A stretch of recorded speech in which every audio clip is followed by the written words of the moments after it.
दोस्तों, पेटीएम के financial numbers हमेशा से डिसअपॉइंटिंग रहे। अपनी शुरुआत से अभी तक इस कंपनी ने एक बार भी प्रॉफिट नहीं कमाया है। और जब आईपीओ के तौर पर इन्होंने अपने शेयर्स मार्केट में इंट्रोड्यूस किए थे तो एक शेयर की वैल्यू 2000 रुपए के आसपास थी, लेकिन जनवरी खत्म होते होते ये वैल्यू गिरकर 533 रुपए पर आ गई, जिसने इनके शेयर होल्डर्स को काफी लॉस करवाया है। लेकिन अब पेटीएम एक और नई ट्रिक लेकर आया है, जिसमें वो अपने शेयर्स बाय बैक कर रहे हैं। और कई लोगों के मुताबिक इस स्टेप से पेटीएम अपने इन्वेस्टर्स के साथ धोखा कर रहा है और ये मुमकिन है कि पेटीएम जल्दी पूरी तरह से एक्सपोज भी हो जाए। पर क्या ये पूरा मामला और क्यों पेटीएम के बारे में इस तरह की बातें की जा रही हैं, आज जानेंगे हम इस वीडियो में, तो बस बने रहिएगा अंत तक हमारे साथ। लेकिन वीडियो शुरू होने से पहले अगर आप इस चैनल पर नए हैं या आपने अभी तक इस चैनल को सब्सक्राइब नहीं किया है तो चैनल को सब्सक्राइब करना, बेल आइकॉन दबाना ना भूलें।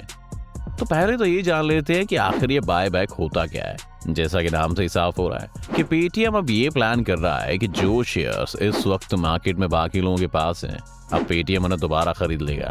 पेटीएम ने डिसाइड किया है कि वो इस बाय बैक में 850 करोड़ रुपए खर्च करेगा और ज्यादा से ज्यादा वो 810 रुपए प्रति शेयर्स की कीमत पर इन शेयर्स को दोबारा खरीदेगा। कई लोगों को ये डिसीजन इसलिए कंट्रोवर्शियल लग रहा है क्योंकि पेटीएम ने 2000 रुपए की ऊंची कीमत पर पहले तो अपने शेयर्स बेचे और अब जब उनकी वैल्यू 533 रुपए आ गई तो वो उन्हें सस्ते दामों पर खरीद रहा है। लेकिन दिक्कत यहाँ पर नहीं है, अपने शेयर्स को बाय बैक करना एक काफी हेल्दी प्रैक्टिस मानी जाती है और विप्रो और इन्फोसिस जैसी बड़ी कंपनीज भी यही करती हैं। लेकिन पेटीएम का केस अलग है। पहले तो ये जान लेते हैं कि नॉर्मली कोई कंपनी अपने शेयर्स को बाय बैक क्यों करती है। अपने शेयर्स को कंपनीज इसलिए बाय बैक करती हैं क्योंकि वो अपने शेयर होल्डर्स को रिवॉर्ड करना चाहती हैं। अगर आपकी कंपनी ने किसी साल में बहुत अच्छा प्रॉफिट कमाया है और आप चाहते हैं कि इस प्रॉफिट को आप अपने शेयर होल्डर्स के साथ भी बांटें, तो उसके दो रास्ते होते हैं, डिविडेंड्स और बायबैक्स। डिविडेंड्स का केस तो बहुत सिंपल है। मान लेते हैं कि आपको 1000 रुपए का प्रॉफिट हुआ है और इसमें से 200 करोड़ रुपए आप अपने शेयर होल्डर्स के साथ बांटना चाहते हैं, तो आप देखेंगे कि आपके टोटल शेयर्स कितने हैं। अगर मान लेते हैं कि मार्केट में आपकी कंपनी के 10 लाख शेयर्स मौजूद हैं और इन 10 लाख शेयर्स के बीच में आप इन 200 करोड़ को बांटना चाहते हैं, तो इस हिसाब से हर एक शेयर पर आप 2000 रुपए पे करेंगे। अगर किसी के पास आपके 100 शेयर्स हैं तो उसे 2 लाख रुपए की इससे कमाई होगी। लेकिन डिविडेंड्स के साथ प्रॉब्लम्स ये होती हैं कि ये पैसा जो आप शेयर होल्डर्स को दे रहे हैं, इस पर उन्हें टैक्स देना पड़ेगा और उनकी इनकम स्लैब के हिसाब से उनसे टैक्स वसूला जाएगा। अब एक दूसरा रास्ता जो आपके पास बचता है वो है बायबैक का। अगर आपके पास 200 करोड़ रुपए हैं और आप इस प्रॉफिट को बायबैक के जरिए अपने शेयर होल्डर्स के बीच में बांटना चाहते हैं, तो आप ये कर सकते हैं कि मान लीजिए आपके एक शेयर का प्राइस इस वक्त 1000 रुपए है। अब आप हर शेयर को 1000 की जगह 1200 रुपए में खरीद सकते हैं, जिससे आपके शेयर होल्डर्स को हर शेयर पर 200 रुपए का प्रॉफिट हो जाएगा और ये वाली इनकम टैक्सेबल नहीं है, जिसकी वजह से आपके शेयर होल्डर्स काफी खुश रहेंगे। लेकिन शेयर होल्डर्स के खुश होने के साथ साथ आप मार्केट में ये मैसेज भी दे रहे होंगे कि आपको अपनी कंपनी पर इतना भरोसा है कि आप 1200 रुपए में शेयर खरीद कर भी कंपनी को इतना ग्रो कर लेंगे कि यही शेयर आने वाले वक्त में इससे भी ज्यादा महंगा हो जाएगा। जब कोई कंपनी इस तरह का सिग्नल देती है तो इसका मतलब है कि वो एक अच्छी जगह पर है जहां पर लोगों को अपना पैसा इन्वेस्ट करना चाहिए।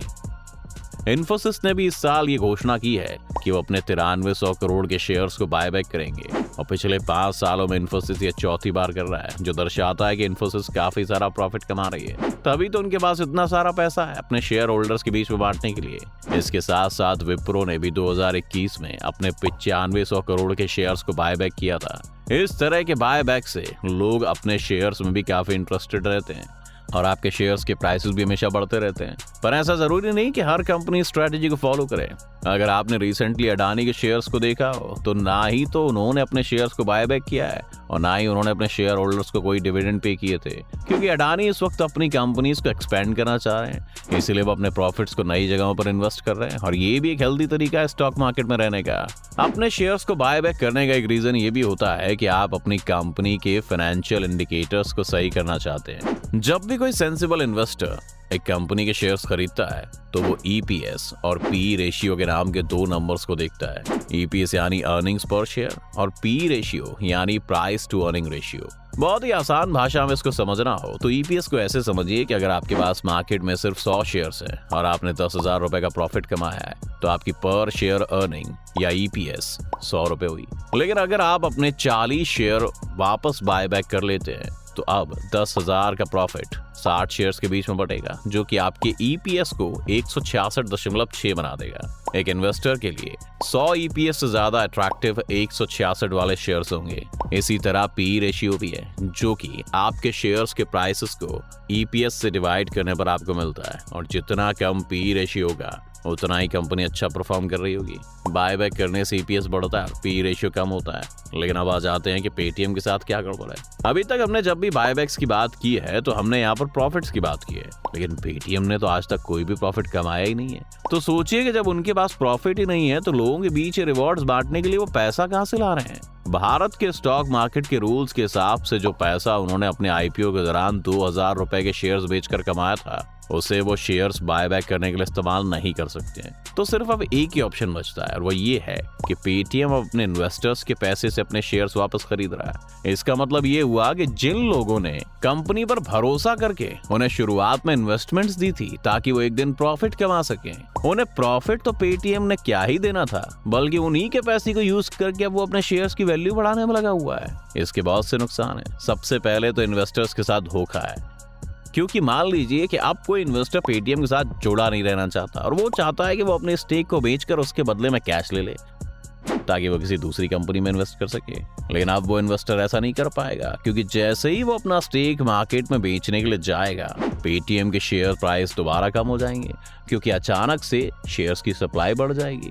इस सिचुएशन में या तो उस इन्वेस्टर को लॉस पर या बहुत ही कम प्रॉफिट पर अपने स्टेक को सेल करना पड़ेगा, और इसी वजह से वो भी पेटीएम के साथ फंसा हुआ है। पेटीएम को इस वक्त यूं आर्टिफिशियली अपने शेयर्स के प्राइसेस के साथ खेलने से अच्छा इस चीज पर ध्यान देना चाहिए कि वो किस तरह से अपने बिजनेस से प्रॉफिट कमा सकते हैं, ताकि नेचुरली उनके शेयर्स की प्राइस बढ़ जाए।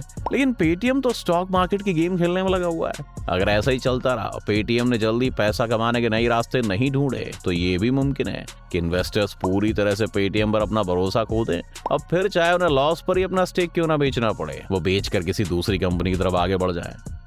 अगर हम पेटीएम के रेवेन्यू स्ट्रीम को भी देखें तो यूपीआई से उन्हें कोई पैसा नहीं मिलता है। उनके पास पैसे कमाने का एक जरिया ये है कि जो रिचार्जेस या फिर टिकट्स लोग बुक करते हैं उसके लिए वो पैसा चार्ज करें। इसके अलावा पेटीएम ने कई कंपनीज के साथ टाई अप करके एडवर्टीजमेंट से भी पैसा कमाने की कोशिश की है, और अब पेटीएम के इनसाइडर के कारण वो लाइव इवेंट्स की टिकट्स बेचकर भी कुछ हद तक रेवेन्यू कमा तो रहे हैं, लेकिन अभी भी प्रॉफिट उन्हें नहीं हो रहा है। वो लॉस में इतने सालों से अपनी कंपनी को चलाए जा रहे हैं, जिससे मार्केट में ये मैसेज जा रहा है कि हो सकता है पेटीएम एक ओवररेटेड कंपनी हो और उसका फेल होना लगभग तय है। अब पेटीएम के फ्यूचर प्लान्स क्या है ये तो कहना मुश्किल है, लेकिन उनके सामने अभी एक बहुत ही बड़ा समुंदर है जो उन्हें पार करना है, और उसकी नाव में कुछ छेद साफ नजर आने लगे।